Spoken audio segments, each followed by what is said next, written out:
University को केंद्रीय university का दर्जा मांगा जाता है, लेकिन उसको मिलता नहीं है। सत्ता में जब आते हैं, मतलब जब एनडीए के साथ नीतीश जी आते हैं तो उसको भूल जाते हैं। उसको आप कैसे देखते हैं? नमस्कार दोस्तों, मेरा नाम विवेक सिंह है और मेरे साथ आज जुड़ गए हैं गौरव सर।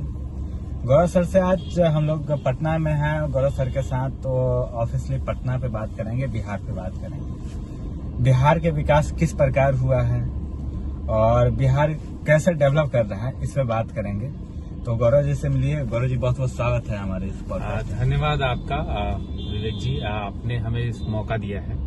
हम आज पूरा बात करेंगे पटना में हम हैं। ग्राउंड रिपोर्टिंग, ग्राउंड से हम हर चीज बताने की कोशिश करेंगे जो समझ पाए हैं, जो दिख रहा है, जो देखने के बाद जो समझ आ रहा है, वो चीज हम लोग अपने व्यूअर्स के साथ साझा करेंगे।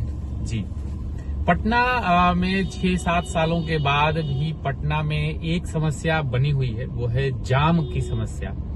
अभी भी हम लोग एक जाम से ही ग्रसित हैं और जाम की समस्या से अभी भी नहीं उबरा है, जबकि पटना में बहुत ही ज्यादा जो फ्लाईओवर है वो बने हैं और कुछ बन रहा है, मेट्रो के काम चल रहा है, लेकिन जो सरकार है वो वैकल्पिक रास्ते नहीं बना रहा है। अगर मेट्रो बन रहा है तो हमारे पास अन्य विकल्पों को खोल देना चाहिए। और उसके बाद, क्योंकि पटना बहुत ही ज्यादा डेंस पॉपुलेशन के साथ अभी है यहाँ पर, और साथ ही साथ जो पटना में पॉपुलेशन और गाड़ियों की संख्या काफी ज्यादा बढ़ रही है और सरकार ध्यान नहीं दे रही है, तो ये चीजें हैं, ये मुद्दा है काफी ज्यादा। बाकी विकास तो चल ही रहा है। जी, पटना में पीएमसीएच रिडेवलपमेंट किया जा रहा है, उस पर आपकी क्या राय है? देखिए, अगर पीएमसीएच को डेवलप ही करना था, एक मुद्दा है कि अगर आप पीएमसीएच को डेवलप कर रहे थे, एशिया का सबसे बड़ा और विश्व का सबसे बड़ा होने का जो दावा आप कर रहे हैं, हॉस्पिटल बना ही रहे थे, तो जो पीएमसीएच बना है ये अशोक राजपथ में बना है, जहां पर तमाम यूनिवर्सिटी और कॉलेजेस, जो पटना यूनिवर्सिटी है वो है, जो बच्चे वहां पढ़ते हैं, सिविल सर्विसेज और तमाम बच्चे वहां तैयारी करते हैं, तो वहीं पर आप पटना पीएमसीएच आप बनाए हैं। तो पीएमसीएच को कहीं और शिफ्ट करके एक बेहतर जगह पे बनाया जाना चाहिए था, जो कि दूर, क्योंकि उसे तोड़ा गया और तोड़ने के बाद जब बनाया गया तो आप क्यों ना लैंड एक्वायर करते और वहां पर उसको बनाते।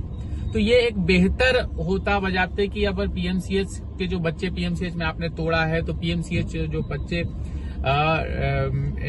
एमबीबीएस कर रहे हैं उन्हें भी तमाम परेशानियां आई होगी, और उसके बाद फिर आप उसको डेवलप कर रहे हैं।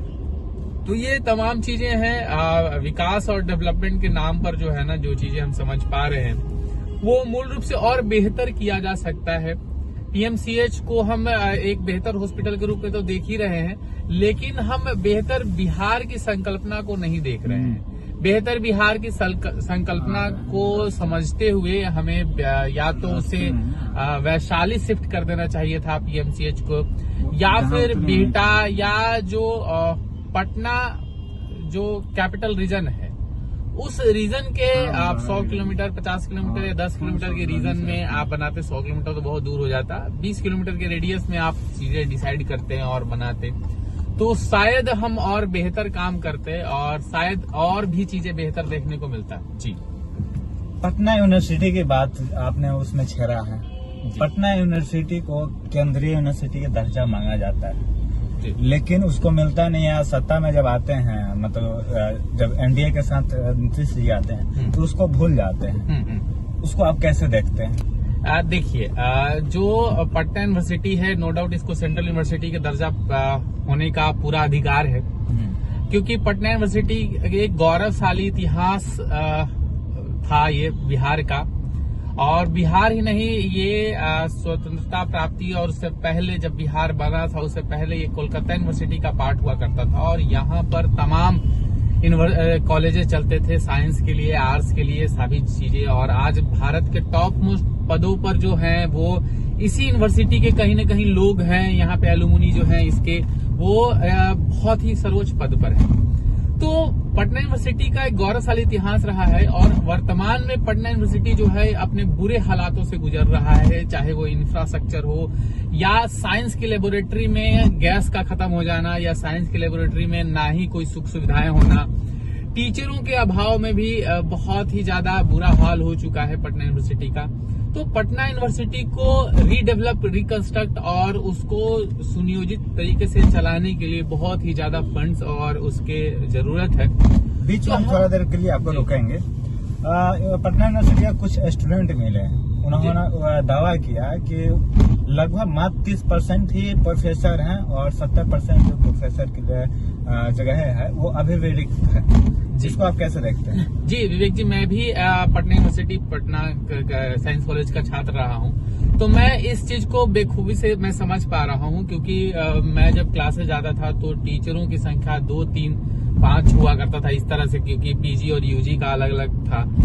जो टीचर हैं भी वो क्योंकि पटना यूनिवर्सिटी का पार्ट 1 का जो है ग्रेजुएशन में वो 8:30 बजे से क्लास शुरू हो जाता है और 8:30 बजे टीचर अवेलेबल नहीं हो पाते हैं। कोई कोई टीचर हैं जो आते तो हैं टाइम से, और कुछ टीचरों की संख्या, और आप अगर प्रैक्टिकल करने जाएंगे तो प्रैक्टिकल में लोगों की लोग प्रोफेसर हैं वो उनका अभाव है बहुत ज्यादा।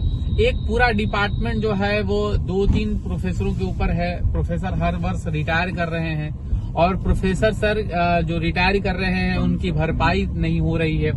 तो ये एक बहुत बड़ी समस्या बनकर के आ रहा है अपने पटना यूनिवर्सिटी के ऊपर। पटना यूनिवर्सिटी को फिर से डेवलप करने की जरूरत है, पटना यूनिवर्सिटी के विकास की जरूरत है, पटना यूनिवर्सिटी अपने गौरवशाली इतिहास को पुनः प्राप्त करे, इसके लिए एक प्रयास करने के लिए सरकार को जरूरत है। जी, तो हम लोग ये पटना के बारे में 2 जो मुद्दा था उस पर बात किए, आगे बिहार के और भी समस्याओं पे बात करेंगे और भी जो राजनीतिक पहलू है उस पर भी बात करेंगे।